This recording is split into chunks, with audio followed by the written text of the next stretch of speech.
자, 앞서 저희 기자가 전해드린 것처럼 22대 국회를 이끌 첫 국회의장 후보를 선출하기 위한 민주당 내 경선이 조금 전에 치러졌습니다. 사실상 이 추미애 대세론이 화두였었는데 모두의 예상을 뒤엎고 우원식 후보가 선출이 됐습니다. 오늘은 아마 이 소식이 가장 뜨거운 이슈로 언론을 다 뒤덮을 것 같은데요. 이 얘기 하나 먼저 첫 질문 짧게 네 분께 한 번씩 여쭙겠습니다. 예상하셨습니까? 예상 못했습니다. 예상하셨습니까? 예상 못했습니다. 예상하셨습니까? 예상했습니다. 예상하셨습니까? 알겠습니다. 예상하셨습니까? 네, 뭐 그럴 수도 있다고 생각했습니다. 알겠습니다. 일단 이쪽 보수 후보 두 분은 이거 패널 두 분은 일단 예상 전혀 못하셨다고 하는데 당내 사정을 조금 예측을 하신 두 분은 있는 것 같습니다. 그럼 제가 먼저 여쭙겠습니다. 자, 일단 우원식 후보가 이 당내 경선에서 선출될 것을 언제쯤 짐작하셨나요? 저는 이제 그 캠프마다 네. 다 이제 스태프들이 표 계산을 하잖아요. 쉽게 말해서 어떤 식으로 표 계산을 하냐면 171명의 어떤 유권자를 두고 동그라미, 세모, X를 치거든요. 그래서 어떤 전략이 중요하냐. 동그라미는 내 표인데 세모를 공략할 것인가, X를 공략할 것인가. 네. 이게 의장 선거라든지 원내대표 선거에서 가장 중요한 전략입니다. 네. 그런데 이제 우원식 후보 같은 경우는 기본적으로 아무래도 친문 세력의 한 30표 정도를 확보한 상태에서 네. 또 본인의 친소 관계에 관련해서 또 한 30표 정도, 그래서 보통 한 60표 정도는 가지고 출발을 했다고 합니다. 네. 그러면 국회의장이 되기 위해서는 매직 넘버 한 80은 돼야 되잖아요. 네. 나머지 20표를 어떻게 가져올 것인가에 대한 고민이 많이 있었는데 네. 최초에 4명의 후보일 때는 결선 투표 가서 낙선자들의 표를 가져오려고 하는 전략이었겠죠. 네. 하지만 이제 이 선거에 3가지 변수가 있었는데 네. 첫 번째로는 이 추미애 후보와 조정식 후보의 단일한 거예요. 네. 그러니까 관례에 따르겠다는 거. 그러니까 관례대로 추미애 후보가 되면 나중 하반기에는 조정식 후보가 될 거 아니겠습니까? 네. 이런 추미애 후보와 조정식 후보의 어떤 단일화가 네. 오히려 조금 반감을 일으키지 않았나. 네. 그리고 두 번째로는 명심이 있는 곳이 어디인가. 그러니까 순리대로 가야 된다라는 네. 또 반복적인 말들, 또 어떤 이재명 대표 측근들의 어떤 움직임들이 네. 오히려 당내 어떤 민주화에 대한 불안감을 조금 불러일으킨 것이고, 마지막으로는 조정식 의원은 추미애 후보를 지지를 했잖아요. 네. 정성호 후보는 지지를 하지 않고 네. 그리고 포기했습니다. 그렇기 때문에 그 나머지 표가 아무래도 우원식 후보에게 넘어가서 박빙의 결과가 나온 것 같습니다.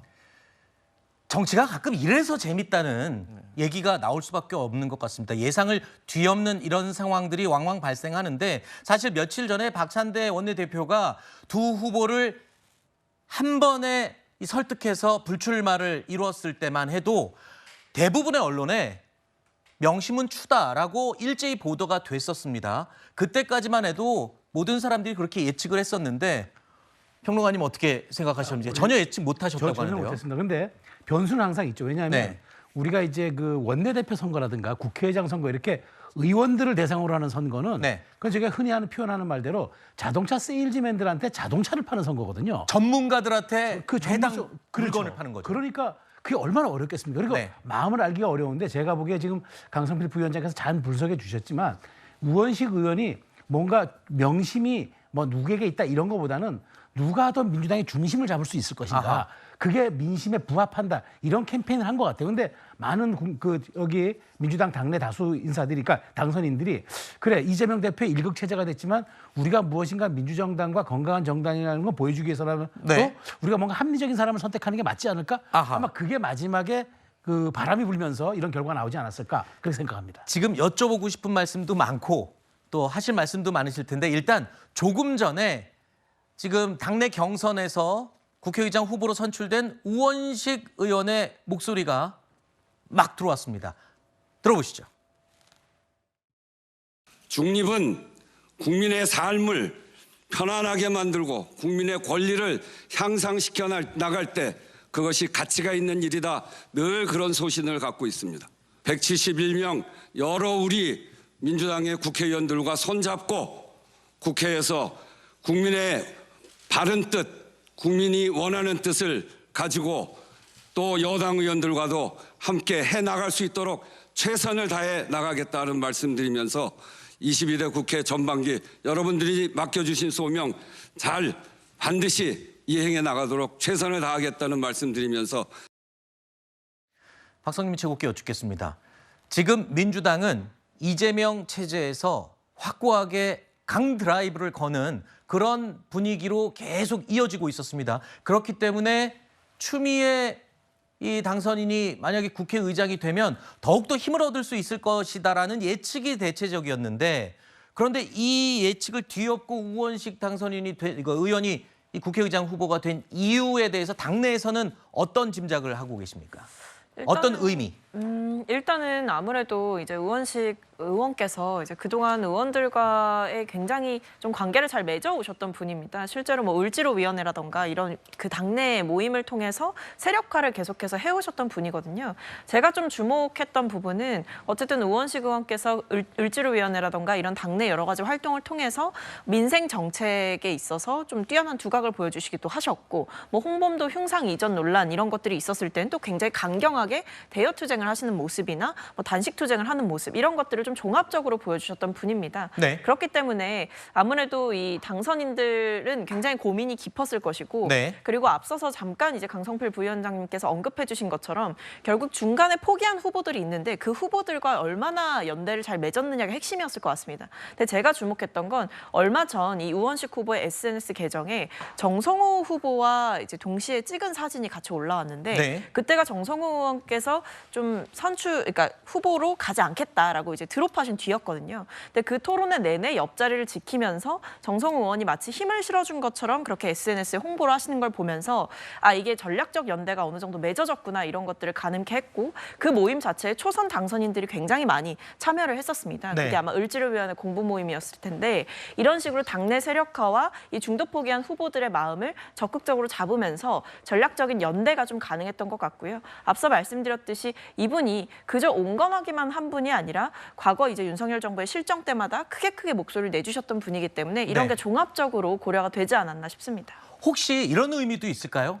지금 민주당의 이 포지션, 입지를 보면은 여당을 향해서 강으로 지금 배열이 돼 있었던 것 중에 우원식 후보가 국회의장 후보로 당선이 되면서 약간의 힘 조절, 중, 강 뭐 이런 식으로 조절을 한 것의 의미도 있나요? 뭐 여러 가지 해석은 가능하겠죠. 근데 결국은 이번 선거를 통해서 국회의장은 당원이 뽑는 게 아니라 국회의원이 뽑는다는 게 증명된 거예요. 그러니까 우원식 후보 같은 경우는 과거에 어떤 일이 있었냐면 추미애 당대표 시절에 우원식 원내대표였어요. 아하. 그때 당시에 어떤 당정 관계, 당과 청와대의 관계, 그리고 우원식 후보의 어떤 협상력 그런 것들이 매우 돋보였다는 의원들의 평가가 있고, 실제로 우원식 의원도 이번에 전략적으로 의원들을 설득할 때 과거 후쿠시마 오염수 때도 단식했다. 네. 몸으로 내가 뛰었다. 그리고 이번 국회의장은 중립도 중요하지만 협상력이 중요한데 4명의 후보, 최초의 4명의 후보 중에서는 원내대표를 경험해본 사람은 나 우원식밖에 없다. 아하. 그래서 마치 원내 수석 부대표를 한 사람이 원내대표를 하는 것처럼 그러한 어떤 협상력을 강조했던 것이 주요했던 것 같습니다. 사실 어제까지만 해도 그런 이 우원식 의원의 그런 능력, 스펙트럼이 넓은, 네트워크가 넓은 부분에 대해서 우리도 다 아는 사실이지만 워낙 추미애 대세론이 강했기 때문에 그게 묻혀버리는 게 아닌가 싶었는데, 어제 한 방송에 나와서 우원식 의원이 했던 이 말이 다시금 지금 떠올랐습니다. 그래서 저희 PD가 준비를 해놨는데 들어보시죠. 추 후보가 이재명 대표가 나한테만 얘기했다 뭐 그런 게 하나 있더라고요. 이재명 대표가 저한테만 얘기한 게 하나 있어요. 국회는 단호하게도 싸워야 되지만 또 한편으로는 안정감 있게 성과를 내야 된다는 점에서 우원식 형님이 딱 적격이죠. 그 열심히 잘해주세요. 아마 저한테만 얘기한 거기 때문에.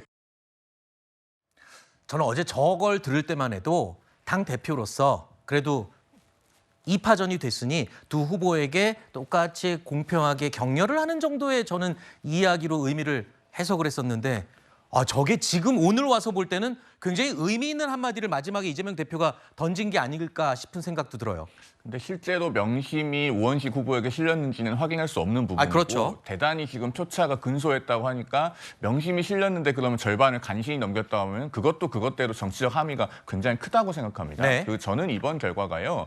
월요일에 제가 우리 뉴스데이 라이브에서 그런 말씀 드렸지 않습니까? 민주당 의원들께 해가 중천에 뜨고 나서 우는 닭이 되지 마라. 새벽에 우는 닭이 돼야 된다. 그 말씀을 드렸습니다. 네. 그러니까 원내대표도 지금 추대를 하다시피 했고 국회의장 후보도 교통정리가 되고 당대표는 연임론이 나오고 그런 상황에서 이재명 대표의 일극 체제에 도전을 하고 균열을 낼 수 있는 사람이 있어야 된다라는 점을 강조하면서 그 말씀을 드렸는데요. 지금 민주당에 어쨌든 새벽에 우는 닭이 되겠다고 하는 분들이 그래도 절반 이상 있는 것으로 확인이 된 셈입니다. 네. 그렇기 때문에 이런 결과는 이제 국민의힘에도 미친 영향이 있다고 보여져요. 그러니까 민주당에서 뻔히 예상되는 결과, 그러니까 단일화와 후보 네. 사퇴 등으로 교통정리가 돼서 추미애 당선인이 국회의장 후보가 되는 결과가 나오지 않고 네. 지금 일종의 뜻밖의 결과가 나왔단 말이에요. 그러면 국민의힘도 최소한의 변화를 보여줘야 돼요.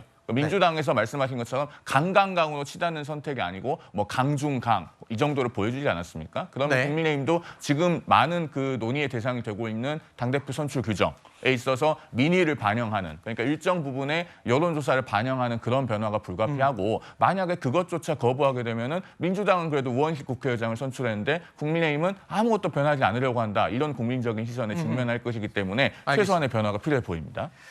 시청자 여러분, 사실은요. 저희 제작진도 오늘 방송 직전까지 추미애 이 당선인이 국회의장 후보로 선출이 될 걸 가정해서 모든 이 인터뷰 내용이나 원고나 질문이나 이런 것들을 준비해 놨었는데 이게 지금 고스란히 지금 뒤집어 엎어진 거거든요. 예상을 뒤엎듯이. 하나 여쭙겠습니다. 지금 예상을 뒤엎고 이렇게 강강강이든 강중강이든 우원식 이 후보가 국회의장 후보가 이제 선출이 됐는데 이렇다면 여당 쪽에서는 여당 쪽에서도 사실은 추미애 후보를 예상을 했었는데 이렇게 되면 글쎄요. 조금 뭔가 틈이 생기고 이건 너무 앞서가는 얘기인지 모르겠지만 협치의 가능성도 좀 보고 대화 좀 이런 것도 가능해질까요? 어떻게 예상하십니까? 그러니까 세상에는 작용이 있으면 반작용이 있는 거 그렇죠. 아니겠습니까? 이게 작용이라면 이제 국민의힘에서 반작용이 나올 텐데 네. 저는 지금 여기 싱크에 나오지 않았지만 우원식 의원이 지금 말하자면 수락연설 네. 얘기했던 당선 소감 얘기했는데 의미심장한 두 구절이 있었어요. 뭐냐면 국회의장의 직무를 수행할 때는 국민에게 옳은가 옳지 않은가의 기준으로 하겠다. 네. 그다음에 국민에게 도움이 되는가 되지 않는가 이 기준으로 하겠다. 두 번째, 올바른 일이라면 협치를 반드시 하고 네. 민심에 어긋나는 퇴보를 보인다면 국회법에 따라서 정상적으로 추진하겠다. 이 얘기 뭐냐면 국민의힘이 어떤 상황과 어떻게 협상에 오느냐에 따라서 자기도 다 열려 있고 자기는 강행 처리한다든가 아니면은 속도 조절에 있어가지고 무리하게 밀어붙이다든가 안 하겠다는 선언을 한 거 아닙니까? 그럼 이제부터는 국민의힘이 어떻게 더 적극적으로 나오고 협치에 대한 어떤 그 자신들의 의지와 어떤 태도, 그 다음에 법안에 대한 어떤 그런 설명들 이런 것들을 얼만큼 하느냐에 따라서 앞으로 국회는 점점 더 협치의 공간으로 열릴 가능성이 높아졌다. 저는 이렇게 말씀드릴게요. 네. 협치의 공간이 넓어졌다고 굉장히 긍정적으로 평가를 해주고 계십니다. 야당 쪽에서는 어떻게 평가를 하고 있을까요? 필요한 상황이 있다면 충분히 협상을 할 만한 능력을 갖춘 의장이 되실 거라고 저는 생각을 하고요. 그간의 경험을 봤을 때 결국 원내대표 그 경험을 해봤던 것들 그리고 국회에서 여러 가지 정말 첨예한 법안들을 통과시키기 위해서 발로 뛰어봤던 그런 경험들 이런 것들이 지금 전반기 국회에 굉장히 첨예한 특검법이라던가 이런 여러 사안들이 있을 때마다 저는 우원식 의원께서 좀 제대로 잘 해주시리라는 생각이 있습니다. 아마 그런 부분들을 당선인들도 굉장히 높게 평가한 게 아닌가 싶고 협치의 가능성은 사실 근데 국회의장의 의중보다는 저는 결국 국민의힘의 태도 변화에 달려있다고 네. 보는데요. 이게 협치도 무조건 협치를 해야 된다. 이게 아니라 국민의힘도 정말 민심을 받들고 민심의 무서움을 인정하면서 대통령과 제대로 좀 건강한 긴장관계를 확립할 때 제대로 국회에서 역할을 할 수 있지 않겠습니까? 그런 국민의힘 내부의 변화가 선행되지 않고 무조건 협치만을 외치면서 민주당을 공격하는 행태로는 사실 협치가 이루어지긴 어렵다. 그래서 네. 저는 국민의힘의 변화가 먼저 선행돼야 된다. 이렇게 말씀드리겠습니다. 국민의힘에서는 일단 좀 반기는 분위기인데 그 야당 측에서는 국민의힘이 먼저 바뀌어야지 뭔가 바뀌지 않겠냐. 근데 사실상 지금 상황 보면 야당 쪽에서 뭔가 먼저 신호를 보낸 거기 때문에 공은 이쪽으로 넘어간 것 같습니다. 여당에서 어떻게 나오느냐가 사실 의미가 있을 것 같아요. 하나 더 궁금한 거 여쭙겠습니다. 이런 말을 하기가 좀 그런데 추미애 후보 같은 경우에는 굉장히 지금 입장이 좀 곤란하고 난처해진 지금 상황이 됐을 것 같아요. 근데 뭐 추미애 당선인이 어차피 전반기가 안 됐어도 후반기에 다시 도전해 볼 수 있는 거 아니겠습니까? 네. 뭐 원내대표도 한 번, 두 번, 3수까지 하시는 분도 있고 네. 또 이번 기회에 어떻게 또 절치부심하셔가지고 후반기에 도전하는 모습을 보일 수가 있는 거고요. 어쨌든 간에 그 민주당 내에서 어쨌든 민주가 없어졌다 그런 우려들이 상당히 많았어요. 그러니까 앞서 말씀하셨지만 원내대표도 거의 추대하다시피 또 향후에 뭐 당대표에 만약에 이재명 대표가 연임을 하겠다라고 하면 그게 추대되는 거 아니겠습니까? 네. 그래서 이 의장 선거 역시 추대 역시로 가면 트리플 추대는 너무 민주적이지 않다라는 지적이 아하. 많았는데 여기에 대해서 어쨌든 민주당이 어떤 저력을 보여준 것 같아서 하여튼 다행입니다. 네, 추대가 되는 건 대외적으로도 명분상 옳지 않을 수 있으니 이렇게 결과가 나온 것이다. 이런 또 해석을 해 주셨고요. 일단은 22대 국회를 이끌어갈 민주당의 이 국회의장 후보 경선이 마무리되면서 이제 22대 국회에 대한 이 뭔가 윤곽이 점차 하나씩 갖춰지고 있습니다.